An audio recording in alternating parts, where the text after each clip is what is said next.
The Christmas table froze the moment my sister laughed.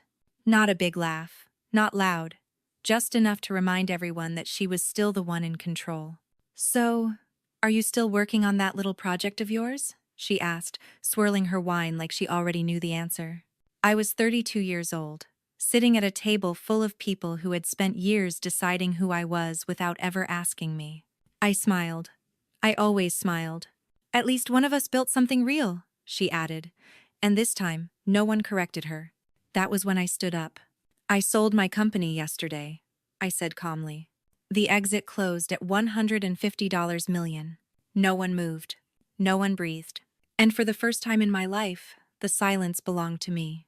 My name is Claire Donovan, and that Christmas dinner was not supposed to be about me. It was supposed to be warm, familiar, safe. The kind of evening where people repeat the same stories, eat too much, and pretend nothing has changed. My sister Rachel had hosted it in her house as she always did, because everyone agreed she was better at these things. Better at hosting. Better at life. Better than me. Rachel had always been the successful one, the one with the polished career, the impressive titles, the confidence that filled a room before she even spoke. I was the other sister, the quiet one, the one who was still figuring things out. For years, that label followed me like a shadow.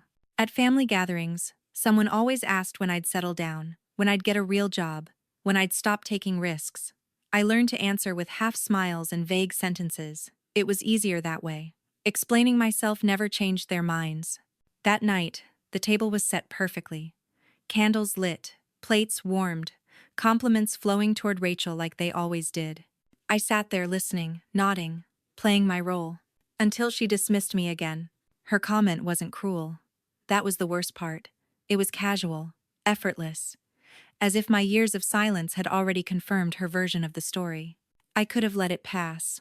I had done that 100 times before. But something in me had shifted. Not anger, not pride, just clarity. I didn't raise my voice. I didn't pull out documents or show proof. I didn't need to. The truth didn't require performance. When I said the words I sold my company, I watched the room change. Faces stiffened, forks hovered midair. My mother's smile vanished. Rachel's expression cracked, just for a second. That second was enough. Because in that moment, I understood something I had never allowed myself to see before. They never doubted my ability. They doubted my worth because I let them. And that Christmas, without planning to, without rehearsing a single word, I finally took it back. Growing up, my sister Rachel was never just my sister. She was the standard. From the time we were children, everything about her seemed easier. She spoke first. She raised her hand higher. Teachers remembered her name. Adults leaned in when she talked. When Rachel walked into a room, people noticed. When I followed, they smiled politely and kept talking to her. No one ever said it out loud, but everyone felt it. Rachel was the daughter my parents understood. I was the one they worried about. At family dinners, relatives praised her grades, her internships, her confidence. When the attention turned to me, the questions changed. So, what are you thinking of doing next? Are you sure that's practical? You've always been creative, but have you thought about something more stable? I learned early that my dreams made people uncomfortable. Rachel went straight lines. Good school, clear career, promotions that came with titles my parents could repeat proudly to their friends. I took curves. I tried things. I failed quietly. I started over without announcing it. Rachel called that being unrealistic. She never said it with cruelty. That's what made it harder. Her tone was always reasonable, almost kind. She would tilt her head slightly, smile, and say things like, "I just worry about you, Claire. I don't want you to waste your time." To menace. You know not everyone is meant to be an entrepreneur. The room would nod along. Concern sounds a lot like judgment when you hear it often enough. As we got older, the distance between us didn't close, it hardened. Rachel became the person my parents consulted before making decisions. Her opinion carried weight. Mine felt optional. When I talked about ideas, she listened with half interest. When I talked about problems, she offered advice I didn't ask for. Advice that always ended the same way. Well, that's why having a real structure matters. At some point, I stopped sharing details altogether. It wasn't dramatic. I didn't make a speech or draw a boundary. I simply noticed that every time I opened my mouth, I left the conversation smaller than when I entered it. So, I learned to protect myself with silence. Rachel mistook that silence for proof. Proof that she was right. Proof that I hadn't made it. Proof that she didn't need to take me seriously. Family gatherings followed a pattern. Rachel talked. Everyone listened. I nodded, smiled, helped clear plates. I became useful instead of visible, safe instead of threatening. It hurt more than I admitted. Not because I needed Rachel's approval, but because I wanted to be seen as her equal, as someone whose choices, even if different, were still valid. But every time I came close to believing in myself, her voice echoed in my head. Be realistic. Don't get your hopes up. That's risky. Risk, to Rachel, meant irresponsible. To me, it meant alive. What she never noticed was how carefully I worked. How many nights I stayed up learning things no one taught me. How many times I failed without telling anyone because I didn't want it thrown back at me as evidence. Rachel saw outcomes. She never saw effort. And maybe that was my fault too. I thought that if I kept my head down, if I proved myself quietly, things would change on their own. I thought one day she would look at me differently. But years passed. And the truth became uncomfortable but clear. Rachel didn't look down on me because I was lost. She looked down on me because she needed to believe I was. Because if I succeeded on my own terms without her path, without her approval, then her certainty wouldn't feel so secure anymore. That Christmas dinner didn't start with disrespect. It ended with it. And it had been building for years. There were years of my life, my family remembers, as the quiet ones. Years when I didn't bring updates to dinner. Years when I stopped correcting assumptions. Years when I let them believe I was drifting. What they never understood was that those were the years I was working the hardest. While Rachel was collecting titles, I was collecting skills. Ones you don't announce. Ones that don't impress at parties. Ones you build alone, late at night, when no one is watching and no one is clapping. I worked from kitchen tables and borrowed desks, from apartments that echoed when I spoke out loud just to hear another voice. I learned how to fail in private, because failing in public meant becoming another cautionary tale my family would quietly attach to my name. See? That's what happens when you don't choose stability. So I didn't tell them. I woke up early and went to sleep later than anyone knew. I learned to sit with uncertainty without reaching for reassurance. Some months were good, some were terrifying. There were weeks when I stared at my bank account longer than I stared at the mirror. But even then, I kept going. Not because I was fearless, but because quitting felt heavier than continuing. There were moments I almost called Rachel. Moments when I wanted to hear her voice say something solid, something familiar. But I already knew how that conversation would end. With your background, this might be too ambitious. Maybe now is the time to rethink things. I'm just being realistic. So instead, I stayed quiet. Silence became my armor. Every time I chose not to explain myself, I gained a little more control over my own story. I stopped needing my family to understand what I was building. Understanding, I learned, is often conditional. Respect doesn't have to be. I built the company piece by piece, slowly, carefully, with mistakes that taught me more than any encouragement ever could. I learned how to negotiate without sounding desperate, how to walk into rooms where no one expected me to belong and speak anyway. No one cheered when I got my first real client. No one knew when I lost one. No one saw me rewrite plans at 3 in the morning because something wasn't working. And maybe that was the point. When people doubt you long enough, you either internalize it or you use it as fuel. I chose the second option, even when it burned. My family saw distance. I felt focus. They saw silence. I felt discipline. They saw absence. I felt growth. There were holidays I skipped because I couldn't afford the distraction, birthdays I missed because deadlines didn't care about family calendars. I told myself I'd explain one day, when it all made sense, when the story had a clear ending. But life doesn't work that way. The more progress I made, the less I needed to explain. And the less I explained, the more invisible I became to them. Rachel once joked, half smiling, that I was off doing my mysterious thing again.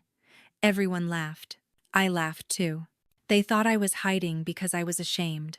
The truth was simpler. I was hiding because I was busy. Busy building something fragile. Something that couldn't survive too many opinions. Something that needed time, not validation. There were nights I sat alone and wondered if they were right. If I was chasing something that only mattered to me. If success, even if it came, would feel hollow without the people who raised me standing beside it. But then there were mornings, quiet, ordinary mornings, when everything clicked just enough to keep me going. Progress doesn't announce itself. It whispers. And I listened.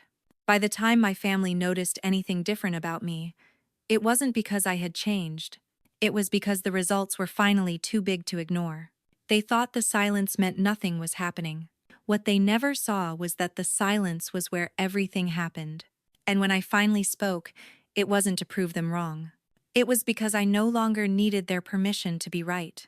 The invitation came 3 weeks before Christmas. Rachel's name lit up my phone, wrapped in a message full of cheerful punctuation and forced warmth. "We're hosting this year. Would love for you to come. It'll be nice to have everyone together." Nice. Together. Everyone. Words that sounded generous, but felt rehearsed. I stared at the screen longer than I should have. Part of me considered declining using work as an excuse, distance as a shield. But another part of me, quieter and steadier, said yes before fear could answer for me. So I went. Rachel's house was exactly what you'd expect, perfectly decorated, perfectly timed, perfectly loud. The kind of place where everything looks effortless because someone worked very hard to make it appear that way. She greeted guests like a practiced host, kisses on cheeks, compliments ready. When she hugged me, it was quick and light, like checking a box. "I'm so glad you made it," she said. "You must be so busy." Busy? The word landed gently, but it carried a familiar edge. Busy meant scattered. Busy meant temporary. Busy meant still not settled. I smiled back. "It's good to be here." And for a while, it was. The room filled with laughter and overlapping conversations. Glasses clinked. Stories repeated themselves the way they always did. Rachel moved through the space with confidence, guiding attention, directing energy. When people asked about her work, she answered smoothly. When they asked about mine, the questions were softer, less specific. "So, what are you up to these days? Still working on your thing?" That's brave. Brave was their polite word for uncertain. I answered carefully. Vaguely. I'd learned how to keep my life contained in sentences that revealed nothing and invited no debate. Dinner was announced with perfect timing. We gathered around the table, the same table where I'd sat for years, playing the same role. Rachel took the seat at the head without thinking. No one questioned it. Conversation flowed easily toward her accomplishments. A promotion, a project, a decision she'd made that everyone seemed to admire. I watched as heads nodded, forks paused midair to listen. Then, inevitably, attention drifted toward me. Rachel tilted her head slightly, the way she always did when she was about to sound supportive. "So, Claire," she said, smiling, "are you still working on that startup thing?" The pause before startup was small, but intentional. All eyes turned to me. I felt the familiar pressure, the quiet expectation that I would downplay myself, reassure them that nothing had changed, that I was still safe to dismiss. I smiled. "Yes," I said simply. Rachel chuckled, shaking her head like an older sister indulging a phase. "You've always been determined," she added. "I just hope you're being realistic." The table laughed softly. Not cruelly, comfortably. That was the moment I realized something had shifted. Not in the room, but in me. For years, I had mistaken these smiles for kindness, these comments for concern. But sitting there, watching the pattern repeat itself so easily, I saw it clearly for the first time. This wasn't curiosity. It was control. And while everyone else kept eating, laughing, smiling, I felt something settle quietly inside my chest. The night was still polite, still warm on the surface. But beneath the smiles, something was tightening. And no one at that table realized just how close they were to the moment where everything they thought they knew would stop making sense. The truth was, I had known exactly what I was going to say long before Christmas arrived. I just didn't know when. 3 days before that dinner, I had signed the final documents. No champagne, no announcement, No celebratory calls, just a quiet room, a steady pen, and a number on paper that didn't feel real yet. $150 million. The exit had closed. Cleanly, completely. And no one in my family knew. Part of that was practical. The agreement came with strict confidentiality. Names, numbers, timelines. None of it could be shared until everything was finalized. Silence wasn't a choice. It was a condition. But if I'm honest, that wasn't the real reason. The real reason was simpler and harder to admit. I wanted to see who they thought I was when I had nothing to offer them. For years, I had been the sister who needed advice, patience, concern, the one whose ideas were interesting but unproven, the one people tolerated because she didn't threaten the balance of the room. I wanted to know if that version of me was all they were capable of seeing. So I said nothing. I didn't correct assumptions. I didn't drop hints. I didn't defend myself when Rachel smiled that knowing smile, or when someone asked if I'd considered a backup plan. I watched instead. I watched how easily my silence became confirmation, how quickly my restraint was interpreted as failure, how comfortable everyone felt dismissing me when they believed I had no leverage. It hurt more than I expected, not because I needed applause, but because it revealed something I hadn't wanted to believe. My value, to them, had always been conditional. Conditional on stability, conditional on familiarity, conditional on fitting the version of success they understood. The more they underestimated me, the clearer everything became. I wasn't angry. I wasn't waiting for revenge. I wasn't planning a dramatic reveal. I was collecting information. Every comment at that table, every polite smile, every joke disguised as concern. They told me exactly where I stood before the money, before the headlines, before I became interesting enough to respect. And once you see that, you can't unsee it. That night, sitting across from Rachel, as she casually reduced my work to a startup thing, I realized something else. If I had told them earlier, it wouldn't have changed how they treated me before they knew. It would have only changed how they treated me after. And that difference mattered. Because respect that arrives after success isn't respect. It's recognition. I didn't need recognition. I needed clarity. So when I finally stood up and spoke, it wasn't to prove anything. It wasn't to impress them. It wasn't even to defend myself. It was simply the moment where silence stopped serving me. And when the truth came out, it didn't land like a victory. It landed like a mirror. And not everyone at that table was ready to see their reflection. Rachel's last comment landed softly, the way a blade does when it's sharp enough. "Well," she said, smiling as she folded her napkin, "I just hope all that time and effort works out for you. Not everyone gets lucky." Lucky. The word hung in the air, polite and poisonous at the same time. I looked down at my plate. The food had gone cold. Around the table, forks resumed their rhythm, glasses lifted, conversation prepared to move on away from me, as it always did. That's when I stood up. Not abruptly, not dramatically, just enough to interrupt the current. "I should probably say something," I said. The room quieted out of habit more than interest. This was the part where I usually minimized myself, reassured everyone, made it easy for them to stay comfortable. But I didn't sit back down. "I sold my company yesterday," I continued, my voice steady. "The exit closed." Rachel blinked. Once, twice. Someone laughed lightly, assuming I was joking. My mother tilted her head, confused.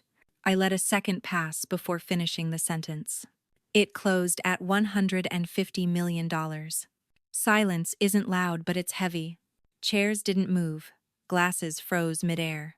Someone's fork slipped and clinked against a plate, the sound far too sharp for the moment. Rachel's smile didn't disappear right away. It fractured. The confidence drained from her face in stages, replaced by something unfamiliar, uncertainty. That's not funny," she said finally. "I'm not joking," I replied. I didn't reach for my phone. I didn't offer proof. I didn't explain the details. I didn't need to. The truth didn't need decoration. My father cleared his throat but didn't speak. My mother stared at me like she was trying to reconcile two versions of the same person and failing. Rachel leaned forward. "Why wouldn't you tell us something like that?" I met her eyes for the first time all evening. Because no one asked, I said calmly. That was when the shift happened. Not applause, not congratulations. Something quieter, heavier. Realization. They weren't reacting to the money. Not really. They were reacting to the fact that everything they believed about me, every assumption, every dismissive smile had been wrong. Rachel searched my face for something. Pride, gloating, anger. She found none of it. I wasn't standing there to win. I was standing there because I was done shrinking. I didn't bring this up to change how you see me, I added. I brought it up because I won't let you speak about my life like you understand it. No one argued, because there was nothing left to say. And for the first time in that room, I wasn't the quiet sister at the edge of the table. I was the truth no one had prepared for. The silence didn't last long. It never does. Once the shock settled, the questions came soft at first, then sharper. Not curiosity, control trying to reassert itself. Rachel was the first to speak. You could have told us, she said, her tone tight. Families don't keep secrets like that. I almost laughed. For years, my life had been treated like a footnote. Now suddenly it was a betrayal that I hadn't shared it. My mother reached for her glass and missed, her hands still shaking. This is a lot to take in, she said carefully. Why would you hide something so important? Hide. As if my silence had been deception rather than survival. I didn't hide it, I replied. I just didn't announce it. Rachel leaned back, crossing her arms. Well, now that we know, we should talk about what this means. There it was. The pivot. Not how are you? Not are you okay? But what does this mean for us? I felt the old instinct rise, the one that urged me to smooth things over, to reassure them, to make my success feel smaller so no one else felt threatened. I didn't follow it. It doesn't mean anything changes, I said evenly. Except one thing. They waited. I won't be spoken to the way I have been anymore. 8 is H or 5. Rachel scoffed softly. Oh, come on. No one was disrespecting you. I met her gaze. You were. The word landed without force, without heat, and somehow that made it harder to dismiss. She opened her mouth to respond, then closed it. I could see her searching for the version of me that would back down. She didn't find her. I'm not asking for apologies, I continued, and I'm not here to rewrite the past, but I am setting boundaries. My father shifted in his chair. Claire, let's not turn this into something bigger than it needs to be. It's already been big, I said quietly. I just stopped carrying it alone. The room felt smaller now, the air heavier. Rachel tried one more angle. So what now, you're too good for us? No, I said. I'm just done being small for you. That was the moment the collapse happened. Not dramatic, not loud, but final. The version of me they had relied on, the agreeable one, the quiet one, the one who absorbed discomfort so others didn't have to, was gone. I didn't offer to advise Rachel on her career. I didn't suggest investing together. I didn't hint at helping anyone financially. Because boundaries aren't punishments. They're clarity. I'm stepping back from conversations about my work, I added.